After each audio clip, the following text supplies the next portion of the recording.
Expanded version of Part 1, approximately 900 words. The twin moons of Epsilon 7 cast long shadows across the rocky landscape, creating a world of silver and deep darkness. June Park sat at the edge of the mining colony's outermost observation deck, his legs dangling over the metallic platform, watching the alien terrain with a curiosity that burned brighter than the distant stars. Most colonists stayed inside after sunset. The Kral, the planet's native inhabitants, had long warned humans about the nighttime terrors that roamed these desolate plains. But June was different. Where others saw danger, he saw a mystery waiting to be unraveled. The Shadowmaw wasn't just another predator. It was a legend that made even the toughest miners whisper in hushed tones. Imagine a creature that could literally become invisible, not through some high-tech camouflage, but by actually dissolving its molecular structure and reforming at will. It could slide through the tiniest cracks, reshape its body like liquid, metal and hunt with a precision that made traditional tracking impossible. June's father had been a researcher who disappeared 3 years ago while studying these creatures. Instead of fear, that loss had ignited an obsession in the young man. Every night he would sit here watching, recording, analyzing. His datapad was filled with sketches, spectrographic readings, and theories that most scientists would laugh at. The mining colony of Epsilon 7 was humanity's most remote outpost in this sector. Established 20 years ago, it was a dangerous frontier where resources were precious and survival was never guaranteed. Miners worked grueling 12-hour shifts extracting rare minerals that Earth desperately needed. The Kral worked alongside humans, a testament to interspecies cooperation, but they always maintained a careful distance from the Shadowmaw's hunting grounds. Tonight felt different. June could sense it in the way the wind moved, in the subtle vibrations that most would miss. Something was changing in the ecosystem around him. The usual background sounds, the distant hum of mining equipment, the low rumble of atmospheric processes, seemed muted. His thermal imaging showed strange heat signatures moving across the rocky terrain. Not like any animal tracking he had ever seen before. These movements were calculated, intelligent. The Shadowmaw wasn't just hunting, it was studying, learning. Most colonists saw the creature as a monster. To June, it represented the ultimate biological marvel. How could something evolve the ability to completely restructure its physical form? What kind of environmental pressures would create such an impossible adaptation? The mining colony's security teams had standing orders. If a Shadowmaw was detected, evacuate immediately. No exceptions. Entire research expeditions had been lost, trying to understand these creatures. But June knew there was more to the story. His father's research suggested these weren't just mindless predators. They were potentially a highly advanced life form that humans had fundamentally misunderstood. As the night deepened, June adjusted the sensitive scanning equipment he had modified himself. Most of his colleagues thought he was crazy, spending nights like this instead of resting before another grueling mining shift. But he knew something significant was about to happen. The landscape around him wasn't just terrain. It was a complex ecosystem with secrets waiting to be discovered. Every rock, every patch of alien vegetation held potential stories of survival and adaptation. And somewhere out there, the Shadowmaw was moving, watching, perhaps even thinking in ways humans couldn't comprehend. June's hands moved carefully across his equipment, each movement precise and practiced. He wasn't just an observer. He was a potential bridge between human understanding and an alien intelligence that had remained mysterious for decades. The night was young, and on Epsilon 7 anything could happen. Would you like me to continue with the next part of the story in a similar engaging and natural style? Part 2, Unexpected Knowledge, Expanded Version. The research facility buzzed with nervous energy. Technicians were packing emergency kits, their hands shaking as whispers about another Shadowmaw sighting spread like wildfire. But June remained, seated, completely absorbed in his work. His workspace was a controlled chaos of holographic displays and scattered research notes. Pinned photographs of his father covered one wall, a reminder of the man who had sparked his incredible journey of scientific curiosity. Dr. Park had been more than just a researcher. He was a visionary who believed that understanding came from patience, not fear. June's datapad contained something extraordinary. While other xenobiologists saw just another predatory species, he saw a biological marvel. The Shadowmoor's molecular structure was unlike anything documented in human scientific records. Its ability to restructure matter wasn't just adaptation. It was a revolutionary form of biological engineering that challenged everything humans knew about life. Growing up, June had heard countless stories about the Shadowmoor. Miners would gather in colony mess halls, sharing terrifying encounters, tales of entire research teams vanishing without a trace. But his father had always taught him to look beyond the surface. Fear is the enemy of knowledge, he would say.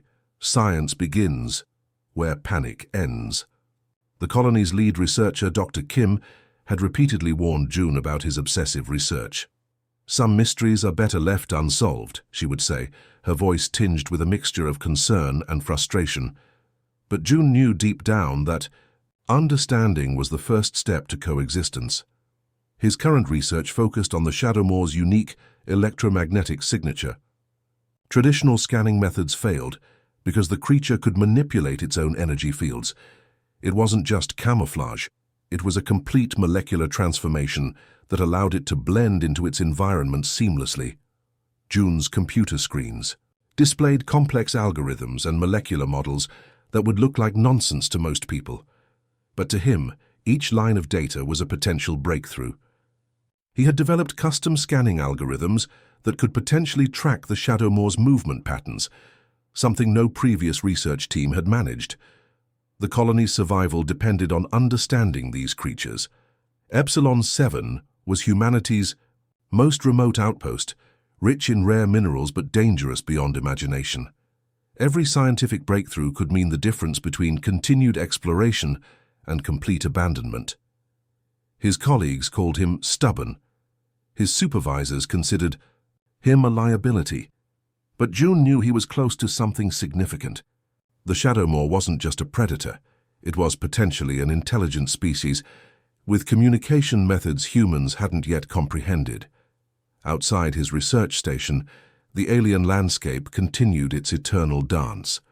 Rocky terrain stretched endlessly, punctuated by bizarre rock formations and vegetation that responded to electromagnetic changes. This wasn't just a mining colony, it was the frontier of human understanding. June's personal motivation ran deeper than scientific curiosity. His father had disappeared studying these very creatures 5 years ago. While others believed he was dead, June held on to hope. Every piece of research was a potential connection, a thread that might lead him to understanding what truly happened during that final expedition. The emergency alarms started blinking, another Shadowmoor signature detected nearby. Most researchers would be evacuating, sealing themselves in protective bunkers. But June remained calm, his fingers dancing across holographic interfaces, capturing every possible data point. He wasn't just studying a creature. He was unraveling a mystery that could change humanity's understanding of life itself. Would you like me to continue with the next part of the story in a similar engaging and natural style? Part 3. First Contact. Expanded version. The research station's reinforced walls trembled.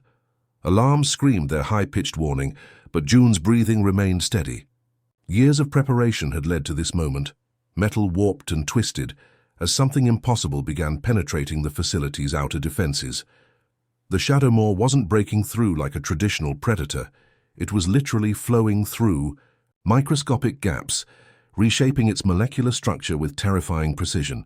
Where most researchers would have collapsed in pure terror, June's hands moved with calculated precision.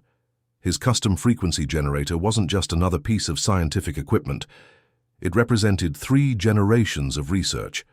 His grandfather's initial xenolinguistic theories, his father's breakthrough electromagnetic studies, and June's own cutting-edge modifications. This device was more than technology. It was a bridge between human understanding and an alien intelligence. The creature's metallic skin rippled like liquid mercury, absorbing and reflecting light in impossible patterns. Its form wasn't solid.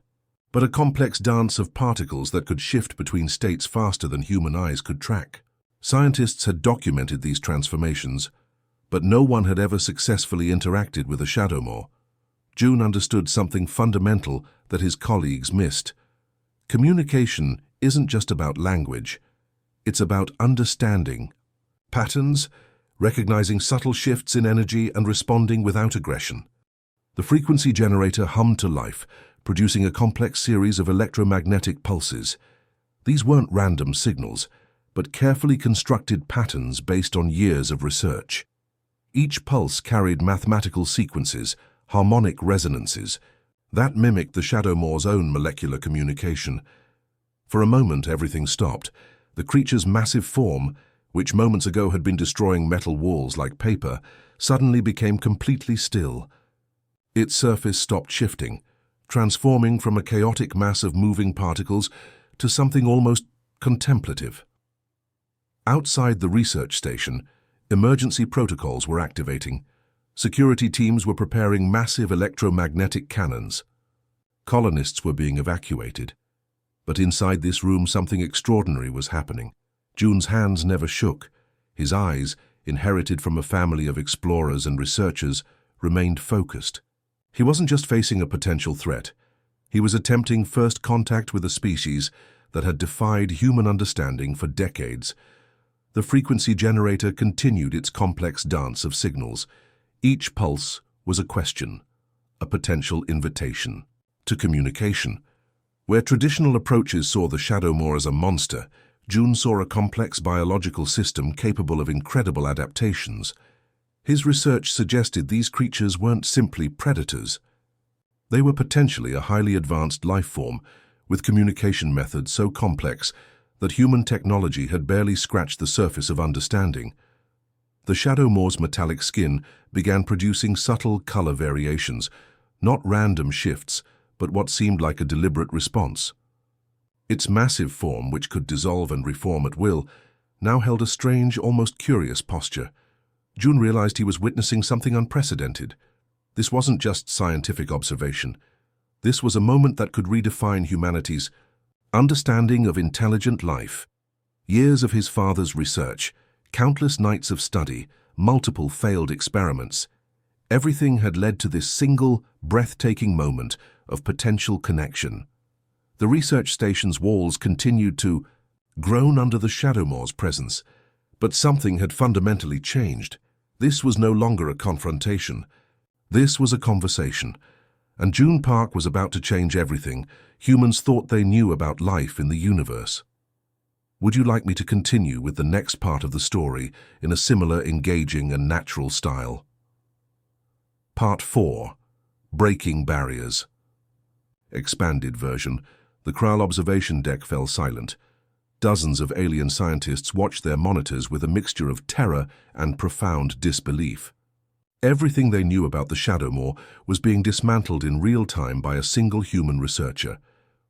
June's communication wasn't just a scientific experiment, it was becoming a conversation.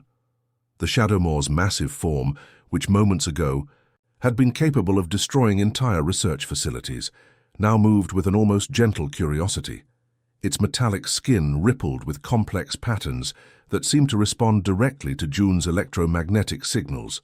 The Kral had studied these creatures for centuries. Entire civilizations had been displaced, entire planetary colonies abandoned because of Shadowmoor migrations. They had developed sophisticated defense systems, developed complex tracking technologies, and created entire scientific disciplines dedicated to understanding these creatures. And yet, here was a young human researcher doing what generations of Kral scientists had failed to do, establishing a form of communication.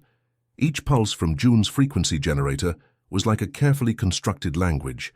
He wasn't just sending random signals, he was creating a complex mathematical dialogue that seemed to resonate with the Shadowmoor's fundamental molecular structure.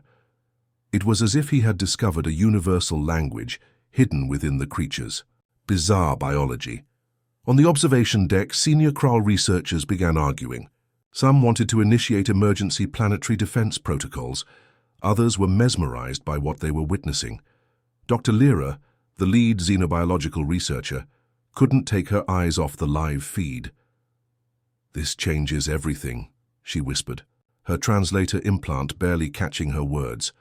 The Shadowmoor's response was unlike anything previously documented.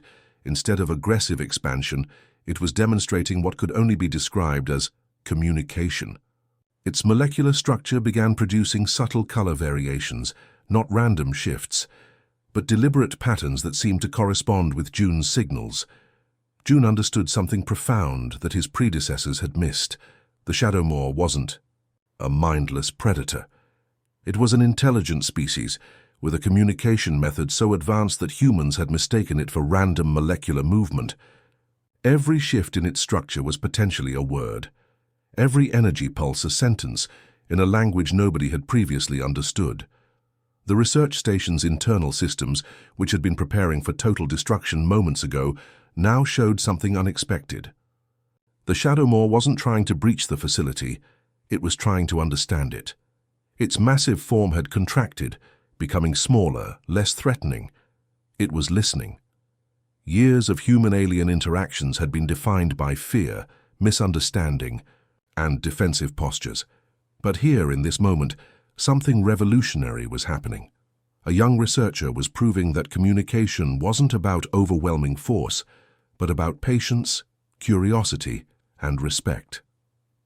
The Kral scientists began frantically reviewing historical data. If June was correct, everything they knew about the Shadowmoor would need to be rewritten. These weren't just creatures to be feared. They were potentially a highly advanced species with complex social structures and communication methods beyond current scientific understanding. June's hands moved with a surgeon's precision, adjusting frequency modulations, responding to the subtle shifts in the Shadowmoor's molecular structure. He wasn't just a researcher anymore. He was becoming a translator for an entirely unknown form of intelligence. The observation deck buzzed with a mixture of excitement and terror. Some Kral researchers were preparing evacuation protocols, others were updating research databases in real time. But everyone watched, captivated by the unfolding communication. Something extraordinary was happening. The barriers between species, between understanding and fear, were crumbling. And June Park was leading the way. Would you like me to continue with the final part of the story in a similar engaging and natural style? Part 5. A New Understanding, Expanded Version. The first rays of Epsilon 7's twin suns crept across the research station, casting long shadows that seemed to dance with newfound meaning. June sat exhausted but triumphant, surrounded by equipment that had just rewritten the understanding of intelligent life. What had begun as a night of potential destruction had transformed into humanity's most significant scientific breakthrough. The Shadowmoor, once considered the most terrifying predator in the known galaxy, now sat peacefully within the research station's protective barriers, its metallic skin pulsing with complex communication patterns. Kral leadership scrambled to understand the impossible.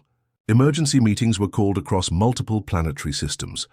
How could a single human researcher do what generations of advanced alien scientists had failed to accomplish? June had essentially translated an entire species communication method in one extraordinary night. The research station's communication logs would become legendary.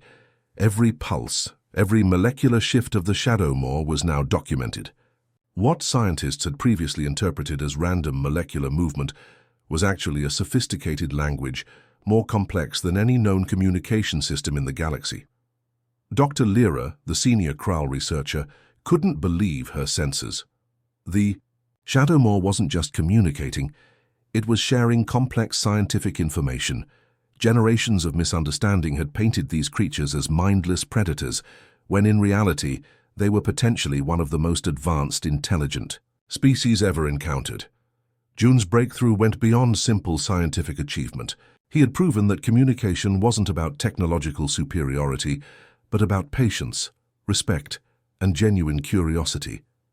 His approach challenged everything humans and Kral knew about encountering unknown species. The colonial administration was in chaos. Military commanders who had spent decades developing weapons to combat Shadowmoor migrations now found themselves obsolete. Research funding was immediately redirected. Universities across human-controlled space began developing new xenocommunication programs based on June's work. Most incredibly, the Shadowmoor seemed equally fascinated by humans. Its molecular structure began producing intricate patterns that researchers would later describe as something between scientific data and artistic expression. It wasn't just sharing information, it was attempting to build a relationship. June thought about his father, the researcher who had disappeared years ago studying these very creatures. Perhaps he hadn't been killed, but had been on the verge of this very breakthrough. Every movement, every signal felt like a connection to his family's legacy of exploration and understanding. The colonial communication networks lit up. News of the breakthrough spread faster than light. Researchers, politicians, military leaders, everyone wanted to understand how a young researcher had accomplished the impossible. June became an overnight scientific celebrity, though he remained focused on continued research. By midday, preliminary reports suggested that the Shadowmoor's molecular communication could revolutionize multiple scientific fields. Energy production, quantum computing, interstellar communication. The potential applications were endless. What had been considered a threat was now a potential ally in human technological advancement. The Kral leadership proposed immediate collaborative research programs. The same species that had fled from Shadowmoor territories for generations was now preparing to work alongside them. June's single night of communication had transformed centuries of fear into potential cooperation. As the day progressed, the research station became a hub of unprecedented activity. Scientists from multiple species worked together, analyzing every minute detail of the communication breakthrough. The Shadowmoor remained calm, its molecular structure continuing to pulse with what seemed like genuine curiosity. June understood that this was more than a scientific achievement. This was a moment that could reshape humanity's approach to encountering unknown intelligence. Fear wasn't the answer. Patience, respect, and genuine curiosity were the true keys to understanding. The universe, it seemed, was far more incredible than anyone had ever imagined. Would you like me to provide any additional context or details about the story?